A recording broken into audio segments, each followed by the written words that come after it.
तो भाई आज अपने लिए न्यू हॉलैंड 4710 से करना है स्प्रे, और इनने पिलाऊ मिटा दिया है। जो क्या करा तुमने? डीजल कितना है भैया? डीजल कल 7 घंटे चला है, तो डीजल तो शायद कम ही होगा।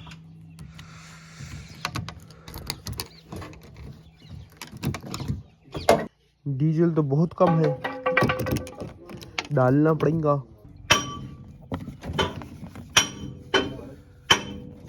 इसमें भी डालना पड़ेगा डीजल।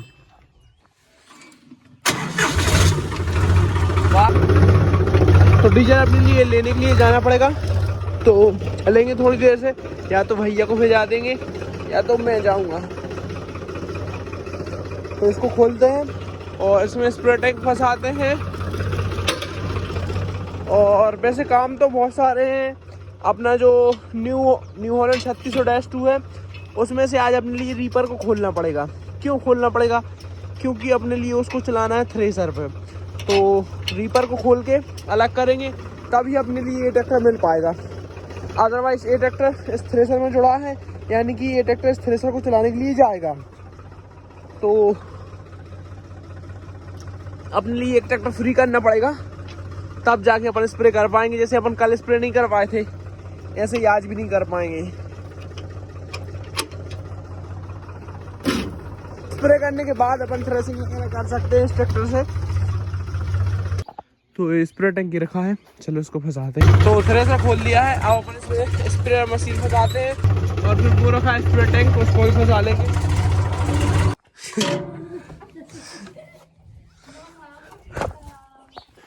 तो 4710 में स्प्रे टैंक फंसाया जा रहा है। अपन इसको उस साइड लेके चलते हैं और रीपर बाइंडर खोल देते हैं, क्योंकि आज रीपर बाइंडर का कोई काम नहीं है। तो इसको खोल के अलग करते हैं। इसको खोलना थोड़ा झंझट का काम है, बट कोई ना, करना पड़ेगा, क्योंकि इस ट्रैक्टर को भेजाना है थ्रेसर पे। क्योंकि उसमें से अपन ने थ्रेसर खोल दिया है, उससे करेंगे स्प्रे, इससे करेंगे थ्रेसिंग वाला काम।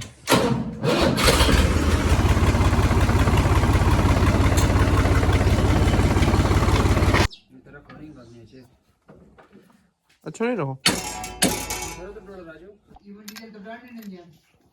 नहीं हॉलैंड डीजल नहीं डालने, हम नरवा के आए थे कल। तो उसको खोलते हैं, इनको इधर से खोल के इधर कसना पड़ता है, तब जाके खोलते हैं। लो भी मित्रों, इसको कर दिया अपन डिस्कनेक्ट। अब इसमें हिच लगाते हैं और जोड़ते हैं थ्रेसर में, और इसमें स्प्रे टैंक फंसाते हैं और चलते हैं स्प्रे करने के लिए। तो अब इसमें फंसा देते हैं थ्रेसर, और चलो उधर को, चलो चलो चलो।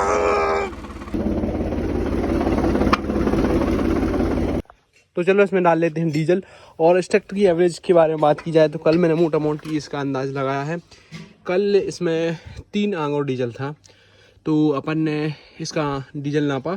उसके बाद इसमें अपन ने 22 लीटर डीजल डाला, 22 लीटर्स 22 लीटर डीजल डाला। 22 लीटर में ये चला है लगभग 7 घंटे थ्रेसर पे चला है, और आने जाने 2 किलोमीटर गया, 2 किलोमीटर आया, तो लगभग 7 घंटे 20 मिनट मान लो। तो ये ट्रैक्टर 7 घंटे 20 मिनट चला है 22 लीटर डीजल में। अभी भी इसमें 3 आंगुर डीजल है, नाप के बता दूंगा थोड़ी देर से अभी। और अपने लिए अब और डीजल भी डालना है। तो इसकी एवरेज निकल के आई है 3 लीटर के समथिंग, यानी कि फुल लोड पे थ्रेसर पे आप जानते हो कितना लोड पड़ता है। ट्रैक्टर की जान निकल जाती है, यहाँ तक कि साइलेंसर तक लाल पड़ जाता है। तो थ्रेसर में इसने 3 लीटर के समथिंग आया है। तो मैक्सिमम लोड पे 3 लीटर खा रहा है, मिनिमम लोड पे तो भाई 2-2.5 लीटर खाएगा। ऐसे नॉर्मल अपन चलाएंगे स्प्रे टैंक वगैरह पे तो 2-2.5 लीटर खाएगा। मीटर ही नहीं हिलता, एक बार फुल करा दो हफ्ते भर के लिए, मतलब ऐसा हफ्ते भर के लिए नहीं, लेकिन 2-3 दिन के लिए अपन फ्री हो जाते हैं। अगर नॉर्मल चलाओ, अगर हैवी चलाओगे तो सुबह भरोगे, अगले दिन सुबह फिर भरना पड़ेगा। तो स्प्रे वाली मशीन फंसा दी है, अब चलो स्प्रे टैंक और फंसाते हैं। और आप लोगों को एक जानकारी देनी थी कि मेरी बुद्धि घुटनों में चली गई है। तो वो कैसे, वो ऐसे कि मैंने जो न्यू हॉलैंड 3600-2 है, उसमें मैंने विजय वाला थ्रेसर फंसा दिया है, जबकि उसमें राजस्थानी थ्रेसर फंसाना। मित्रों, तो ये रहे आज के अपने संसाधन, तो इनको डालना है। सोनालिका में दवाई फवाई रखने के लिए बहुत जगह थी यार, इसमें नहीं है, इस बात का दुख है। बस दवाई रख लो और चलेगा। चलो ठीक है, बंद तो गई है, फिर भी निकलते हैं। Let's go. ये क्या हुआ भाई?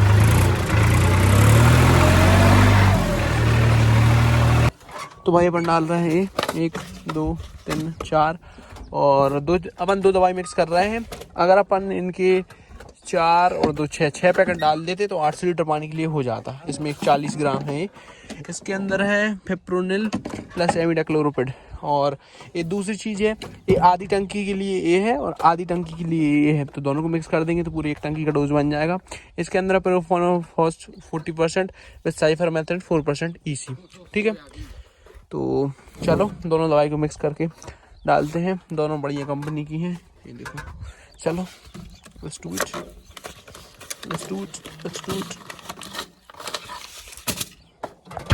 तो अपन दवाई मिक्स कर रहे हैं गन से। और अब काफ़ी सारे लोग कमेंट में बोले कि भाई आप 4 केमिकल एक साथ मिला के डाल रहे हो, इससे अपनी ज़मीन को हार्म होगा, 10-15 साल में अपनी ज़मीन बंजर हो जाएगी, ये हो जाएगी, वो हो जाएगी। तो मैं आप लोगों को बता देता हूँ कि आज मैं ऑर्गेनिक खेती के बारे में बात करूँगा। भाई ऐसा नहीं हो सकता कि हम अपने पूरे प्लेटों पे ऑर्गेनिक करने स्टार्ट कर दें तो हमें सीधा घाटा लग जाएगा। हम धीरे धीरे 2 एकड़, 5 एकड़, 10 एकड़, 15 एकड़, 20 एकड़ इस टाइप से हम लोग अपने इसको ऑर्गेनिक खेती को बढ़ाएंगे। तो आज मैं ऑर्गेनिक खेती के बारे में बात करूँगा। जब मुझे फ्री टाइम मिलेगा मैं 3 फंगीसाइड बताऊँगा जो कि आप ऑर्गेनिक में ले सकते हो, और मैं उसके साथ साथ आपके लिए 2 इंसेक्टिसाइड बताऊँगा जो कि आप ऑर्गेनिक में ले सकते हो, और उसके साथ साथ मैं कचड़े वगैरह के लिए भी उपाय बताऊँगा। देखिए गाइस, मेरा हाथ खून खर्च हो गया है। तो ये माइक्रो न्यूट्रिएंट टाइप का था, इसमें काफ़ी सारी चीज़ें थी। कहाँ गया पैकेट, आपको दिखा ही देता हूँ, ये देखो। इसके अंदर कंटेंट था humic acid, fulvic acid, potassium hydroxide, filters, ये देखो इतनी चीज़ें थी इसके अंदर। तो ये थोड़ा ग्रोथ में मदद करेगा, क्योंकि जो गर्मियों वाला सोयाबीन रहता है उसमें अच्छी ग्रोथ नहीं आती, प्लांट छोटे छोटे रहते हैं और फिर वो उनमें फूल वगैरह आ जाते हैं। तो अपन को चाहिए कि ठीक ठाक अच्छी हाइट हो, अच्छी ऊंची हाइट हो, और फिर उसमें फ्लावर्स वगैरह लगे। खोल चल खोल ले भैया, खोल ले।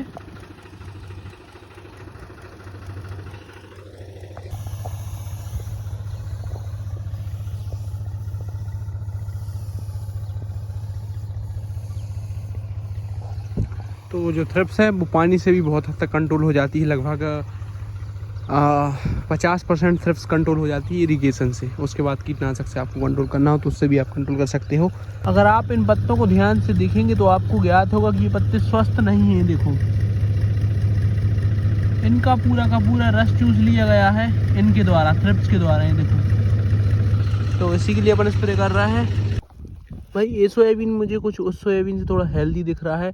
इस पे शायद अभी अटैक हुआ है थ्रिप्स का। थ्रिप्स तो इस पे है और ये थोड़ा मुझे उससे हेल्दी दिख रहा है। उस पे दूसरा पानी स्टार्ट हो गया है, इस पे अभी दूसरे पानी की कोई आता पता नहीं है कब होगा। तो भाई एक बंदा आ रहा है अपने खेत पे कुछ जैविक चीज़ लेके, कोई स्प्रे वगैरह लेके, तो मैं इसको लेने के लिए जा रहा हूँ। तो अपन कहीं एक आध जगह स्प्रे करवा के देखेंगे उसका। तो अगर वो अच्छा रहेगा तो फिर अपन उसी चीज़ का स्प्रे करेंगे। बाकी इन ऑर्गेनिक टानिकों का बताना है क्या चीज़ है। काय बना सका दी खिलाने।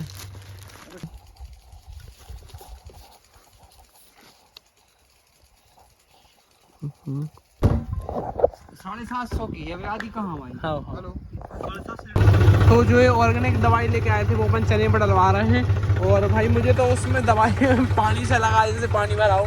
चलो जो भी हो, तो देखते हैं कि कैसा क्या रिजल्ट आता है। तो अपन इससे इधर का नेची करने रिजल्ट देखेंगे। वहाँ तक में अपन ने केमिकल वाली दवाई डलवाई इसके उस साइड, और इसके साइड अपन ऑर्गेनिक डलवा रहे हैं। तो रिजल्ट देखेंगे कैसा क्या आता है। कर दे चालू। 4x4 ट्रैक्टर हो तो ऐसी जगहों में घुसाने में बिल्कुल भी डर नहीं लगता। और भी भरा हो पानी तो भी अपन घुसा देंगे, तो कोई टेंशन नहीं है। ये भाई ऑर्गेनिक दवाई है, इसमें ऐसे स्मेल आ रही है जैसे गोबर हो कुछ, तो गोबर जैसी स्मेल आ रही है।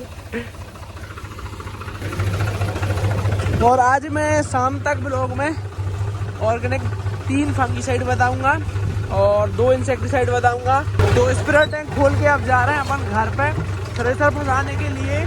और इवनिंग हाफ में अपन करेंगे चने की थ्रेसिंग। तो पहले थ्रेसर उठा के लाते हैं। देखो भाई पीछे से हॉलैंड भी आ गया, अपन भी घर पे आ गए हैं, हॉलैंड भी घर पे आ गया है। तो वो ट्रैक्टर में ले गया है, इसको अपन लेके जा रहे हैं।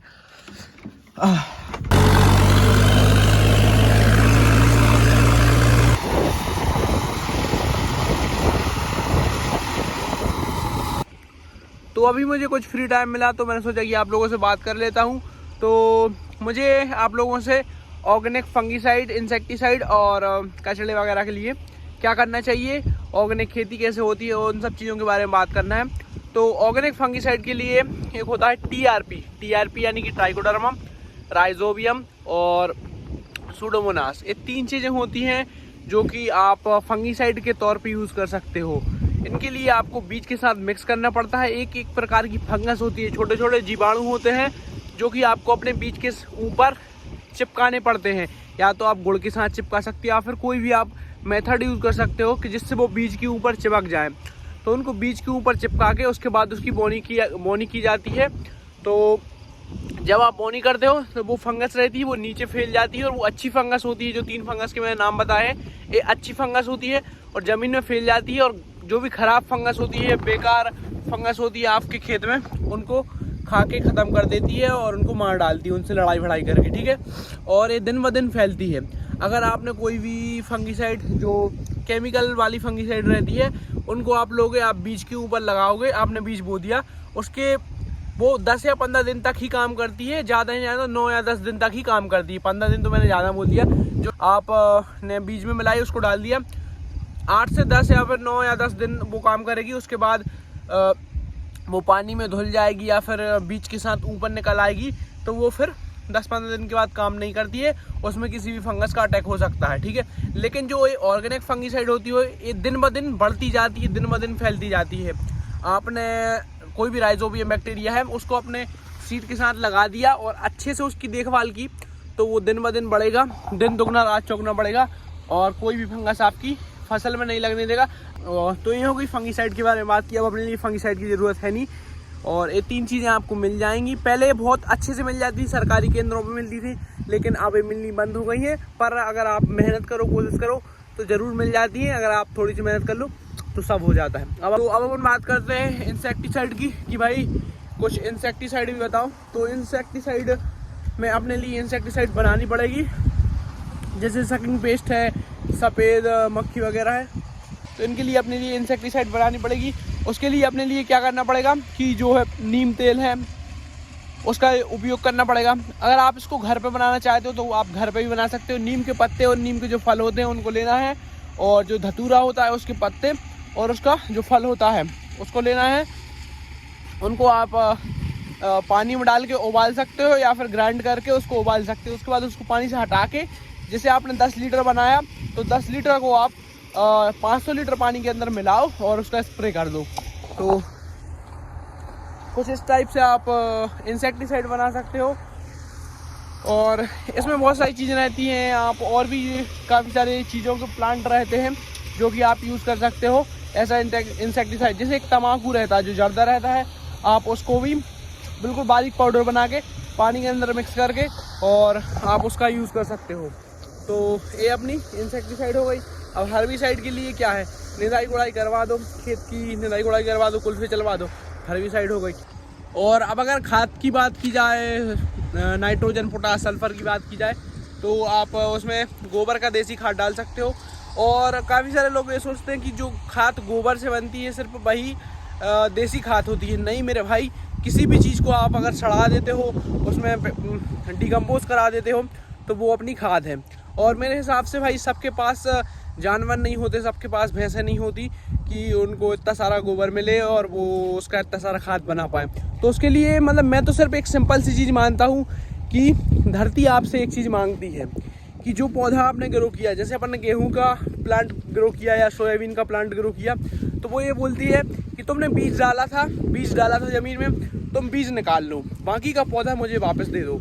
तो जैसे धान का है, धान की पराली है या फिर कोई भी चीज़ है, तो आप अपन को उसमें से बीज निकाल लेना है और बाकी का जो पौधा है अवशेष है उसको वहीं पे छोड़ देना है। और उसको फिर जो मिट्टी पलटने वाला हल रहता है प्लाऊ, तो उससे अपने लिए खेत में प्लाऊ करना है और उसको मिट्टी के नीचे दबा देना है। और उसके बाद 1 बोरी यूरिया फेंक के उस पर पानी कर देना है, तो वो बहुत जल्दी डिकम्पोज हो जाएगा। और काफ़ी सारे डिकम्पोजर आते हैं जो कि उसको जल्दी से जल्दी डिकम्पोज करा देंगे। तो आपका 1 से 1.5 महीने के अंदर जो अपन ने पेड़ पौधे रहते हैं, जैसे सोयाबीन का पेड़ है या फिर धान की पराली है, तो उस पर आप पहले मल्चर चलाओगे, मल्चर के बाद रोटावेटर चलाओगे, रोटावेटर के बाद उसको पल्टी प्लाऊ से प्लाऊ कर दोगे तो वो धरती के नीचे चला जाएगा। उसके बाद खाद डाल के उसको डिकम्पोज करा दोगे या फिर डिकम्पोजर डाल के उसको डिकम्पोज करा दोगे, तो वो आपका खाद का काम करेगा और इतना जोरदार खाद का काम करेगा, नेक्स्ट लेवल। कोई बाहर से चीज़ लेके आने डालने की ज़रूरत नहीं है। ज़्यादा से ज़्यादा है तो कम से कम 5 साल में एक बार गोबर की खाद की छोटी सी बिल्कुल पतली सी परत आप उसमें डाल सकते हो 5 साल में। और बाकी जो फसल के अवशेष है वो DAP, SSP, सुपर, जो भी पोटास, सबकी पूर्ति कर देते हैं। धरती बोलती है जो मैंने आपको दिया है उसमें से आप बीज ले लो, बाकी मुझे वापस कर दो। इतना सा कॉन्सेप्ट है। इधर मधुमक्खियाँ हैं। तो गाइस, होरा party is being conducted right here. चलो आपको होरा पार्टी शेयर कराता हूँ।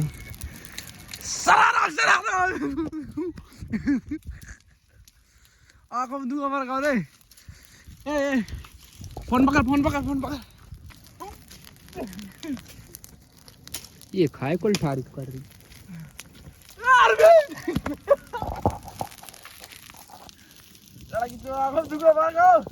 कुछ ना दिख रही हो।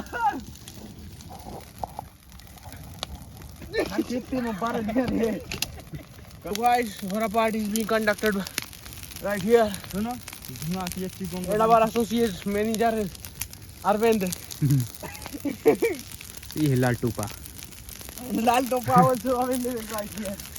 Do like this.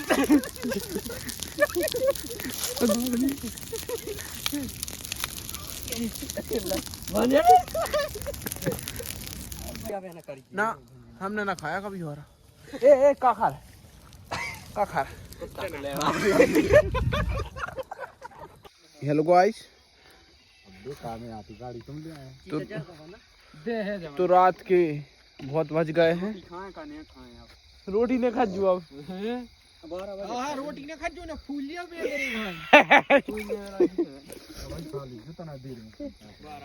तो गाइस अब बहुत बज गए हैं। और वो तो बज गए हैं, वो भी सत्य को खा लो है। सत्य को खा रहा दो गाइस, ये देखो गाइस बिस्कुट अड़ गए हैं।